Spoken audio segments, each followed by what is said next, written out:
The courtroom was dead silent. The air was thick with tension as Karoline Leavitt stood before the bench, her expression steady and unshaken. Across from her, Judge William Hawthorne smirked, gripping his gavel like a man who thought he had already won. His eyes darted around the room with a mixture of arrogance and cold calculation. "Miss Leavitt," he sneered, his voice echoing through the chamber, "justice may be blind, but even she can see when someone is out of their depth." A few chuckles rippled through the gallery.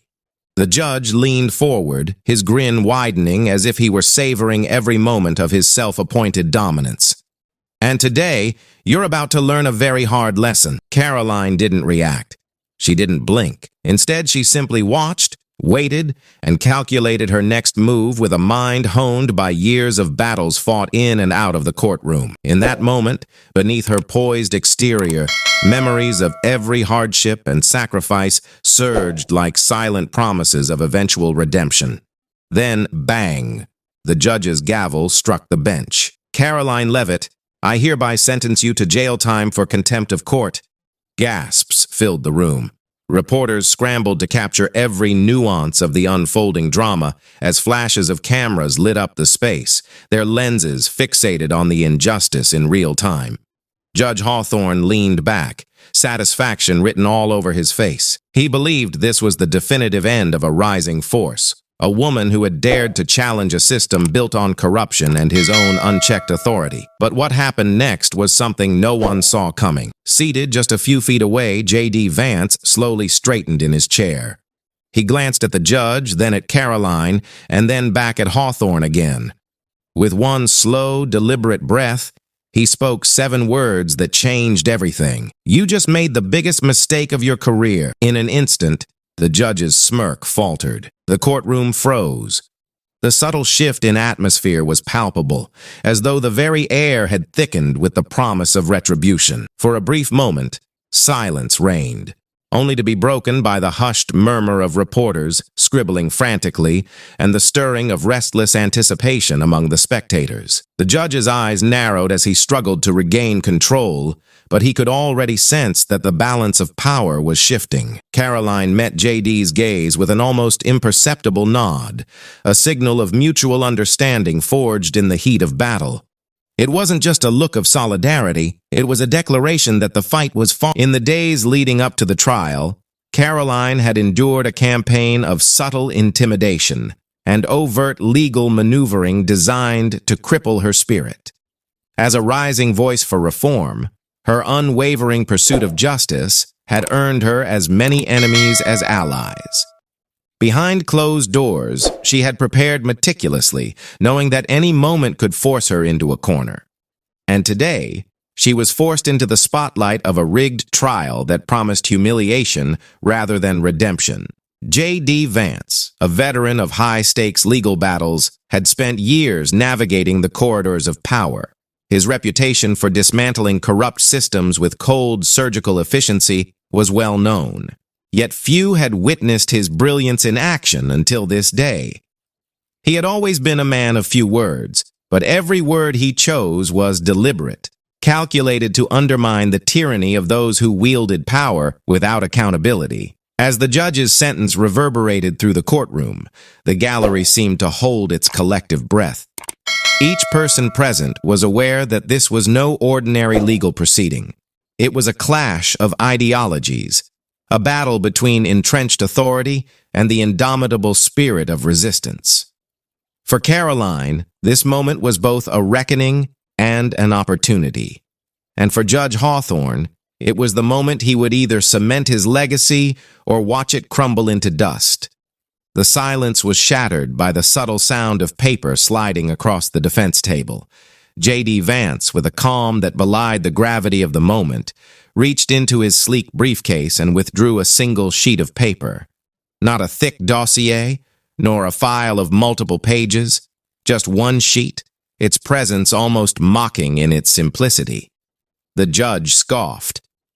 "And what, pray tell, do you think that will accomplish?" he barked, his voice laced with disdain as he leaned in, attempting to intimidate with his own derision. J.D. smiled, a smile that was neither warm nor inviting, but rather one that held the weight of impending change. "Your Honor," he began, his tone calm and measured, "before you have my client taken away, I'd like to enter something into the record." With deliberate slowness, he placed the single sheet on the table.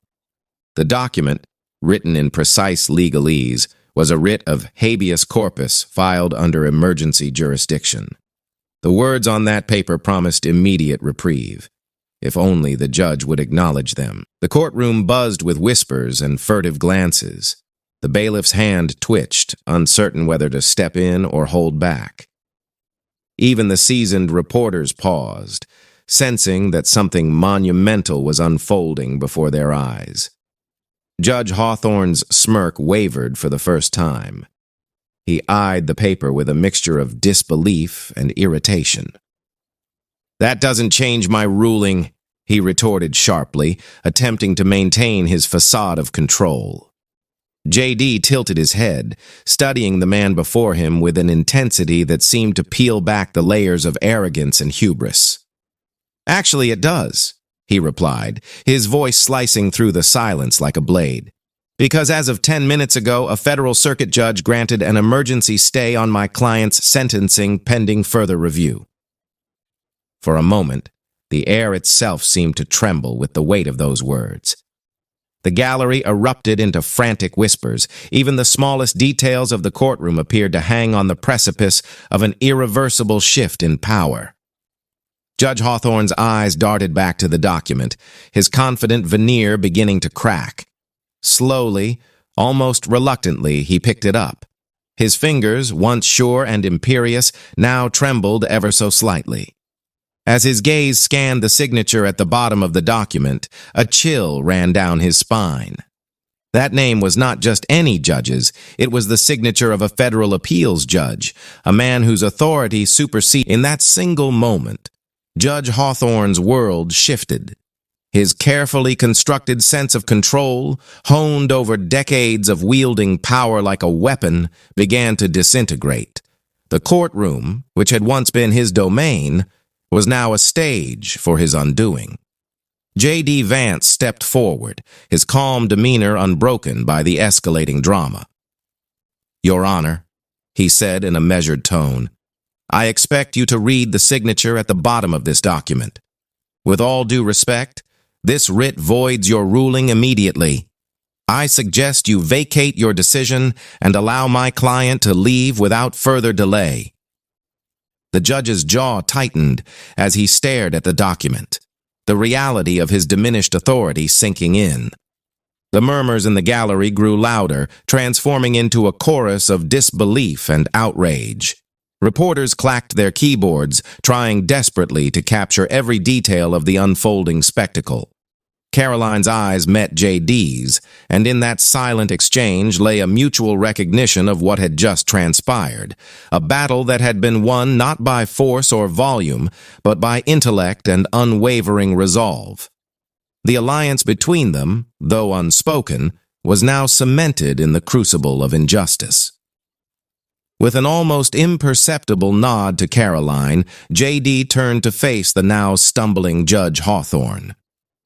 "If you fail to comply, Your Honor, you will be held in contempt not only by this court, but by a higher authority that values justice over personal pride." His words resonated in the courtroom like a death knell for the judge's outdated methods. For what felt like an eternity, Judge Hawthorne stared at the document. Slowly, his face changed from one of disdain to an expression of reluctant acceptance. His grip on the gavel slackened until, finally, with a voice tinged with defeat, he spoke the words that sealed his humiliation. "The defendant is free to go." A collective gasp rippled through the courtroom, quickly followed by the chaotic clamor of reporters and spectators alike. The bailiff, who had once appeared stoic and unwavering, now glanced uncertainly between the judge and the departing defendant. As Karoline was led away by the bailiff, her posture remained as regal and defiant as ever. Each step she took resonated like the echo of a drumbeat, a call to arms for every individual who had ever been crushed by an unjust system. The air outside the courtroom seemed charged with the promise of change. Outside, the world was waiting with bated breath. J.D. Vance lingered for a moment at the front of the courtroom, absorbing the gravity of what had just transpired. His mind raced through the implications. Not only had he saved his client, but he had also dealt a severe blow to a system steeped in corruption and arrogance. His thoughts drifted briefly to the countless battles ahead, the uphill struggles yet to be fought. But for now, this victory was a beacon of hope. In the days that followed, the story exploded in the media. Headlines screamed of judicial overreach, of a courtroom coup that had rattled the foundations of legal authority. Political pundits and legal analysts debated the ramifications. Some hailed J.D. Vance as a modern-day champion of justice, while others cautioned that such audacity might spark a dangerous backlash from those in power. Meanwhile, Judge Hawthorne retreated into obscurity. Once a man who had commanded respect and fear in equal measure, he now found himself isolated by a network of legal consequences. Investigations were launched, and his reputation was tarnished irreparably. His fall became a cautionary tale, an illustration of how unchecked power could crumble beneath the weight of truth and accountability. For Karoline Leavitt, the victory was bittersweet. The ordeal had taken its toll, leaving behind scars that would serve as reminders of both her resilience and the sacrifices demanded by the pursuit of justice. Yet as she looked back on that fateful day, she recognized that her struggle was not solely her own. It was a fight for every individual who had been silenced by a rigged system, for every voice that had been smothered by institutional arrogance. In the weeks following the courtroom showdown, Karoline and J.D. found themselves drawn together by more than just a shared legal victory. In quiet conversations behind closed doors and whispered meetings in the corridors of justice, they began to sketch out a vision for a reformed legal system, one that placed accountability, transparency, and fairness above all else. They envisioned legal reforms that would strip away the layers of corruption that had allowed figures like Judge Hawthorne to flourish unchecked. Their discussions were laced with the excitement of possibility and the sobering awareness of the uphill battle that lay ahead. Every reform proposal, every strategy session was a testament to their determination to transform the legal landscape. For J.D., the courtroom had always been a battleground, a place where the truth was often hidden beneath a veneer of pomp and circumstance. He had seen too many cases where justice was a commodity, traded and bartered among those who held power. Now he was determined to change that narrative, one ruling at a time. His calm demeanor in the courtroom was not merely a facade. It was the embodiment of a mind that had been hardened by years of fighting an unfair system. Karoline, with her steadfast resolve and unwavering dedication, had emerged as a symbol of hope for those who believed that the law could be more than just a tool of oppression. Her presence in the courtroom that day was a defiant stand against tyranny, a reminder that even the mightiest institutions could be challenged when confronted by truth. As the public's outrage grew, reform-minded lawmakers and activists rallied behind Karoline and J.D.'s cause. Protests erupted in major cities, demanding accountability and transparency within the judicial system. Social media buzzed with hashtags calling for justice for all and end judicial corruption. The movement was gaining momentum, and the ripple effects of that single courtroom victory began to spread far beyond the confines of the legal system.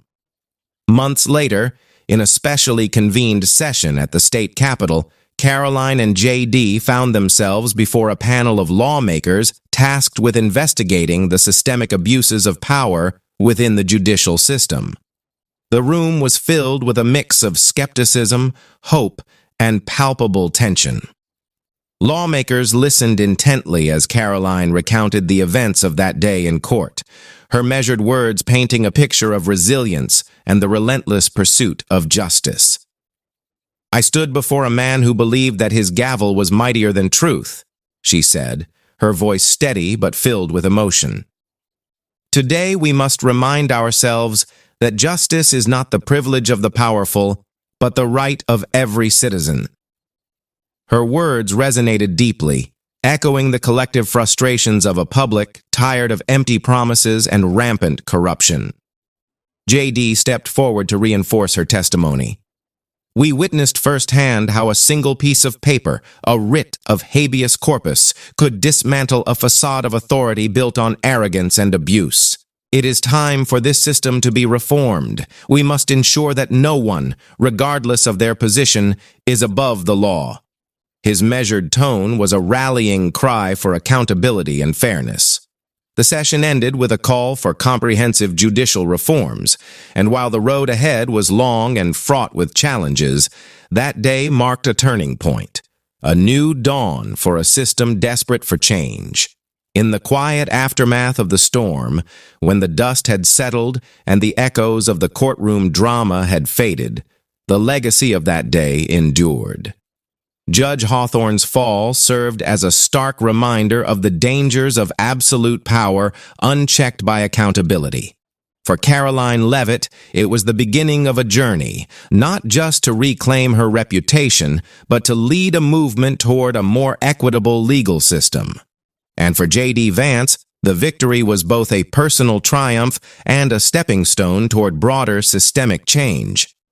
In interviews and op-ed pieces, legal scholars dissected the case, noting how a single meticulously crafted legal document had upended a courtroom's power dynamics. The case became a textbook example of the importance of vigilance, the necessity of questioning authority, and the power of the written word when wielded with precision. Karoline continued to advocate for judicial reform, speaking at rallies and conferences, her once muted voice now amplified by the support of a movement that had grown exponentially. Every appearance, every speech, was imbued with the quiet determination that had defined her in that fateful courtroom. J.D. Vance, too, remained a prominent figure in the ongoing battle for justice. His reputation as a legal strategist who had dared to challenge a corrupted system earned him both admiration and enmity. But he remained undeterred, his eyes fixed on a future where the scales of justice were balanced not by power, but by truth and fairness. In the end, the courtroom drama was not merely about one case or one ruling. It was about the larger, timeless struggle between those who abuse power and those who stand up for what is right. And though the battle that day had been won, both Karoline and J.D. knew that the war was far from. They left the courthouse that day with more than just a legal victory. They carried with them the hope of a better future, a future where every courtroom, every judge, and every legal decision was guided by principles of justice, transparency, and respect for the individual. As the sun set on the city that evening, casting long shadows over the courthouse steps, Karoline paused for a moment. In the distance, the murmur of the crowd and the hum of a city on the brink of change filled the air. She took a deep breath, feeling the weight of her journey and the promise of the battles yet to come. The fight had been long and arduous, but she knew that each victory, however small, was a step toward a system that truly served the people. And somewhere amidst the shifting tides of power, J.D. Vance looked on with a quiet satisfaction. His work was just beginning, and while the battle of that courtroom had ended, the war for justice was an ongoing saga. A saga in which every victory, every setback, and every moment of truth was a testament to the enduring power of the human spirit. The legacy of that day was written not only in the annals of legal history, but in the hearts of every citizen who dared to believe that justice was within reach. And as the story of Judge Hawthorne's downfall, Karoline's resilience, and J.D. Vance's strategic brilliance spread far and wide, one thing became clear. When the truth is championed with unwavering resolve, even the mightiest of institutions can be transformed. In that new dawn, with the gavel's echo a distant memory and the promise of reform blazing like a beacon, the world was reminded that while the courtroom may be a battleground, it was also a place where hope was renewed and the promise of justice was reborn. What do you think? Would you have found the courage to fight back like Karoline, or would you have been overwhelmed by the weight of the system? Let us know your thoughts in the comments below. And remember, if you believe in the power of truth and justice, don't forget to like, subscribe, and share this story with others who dare to challenge the status quo. The battle for a fairer world is just getting started, and every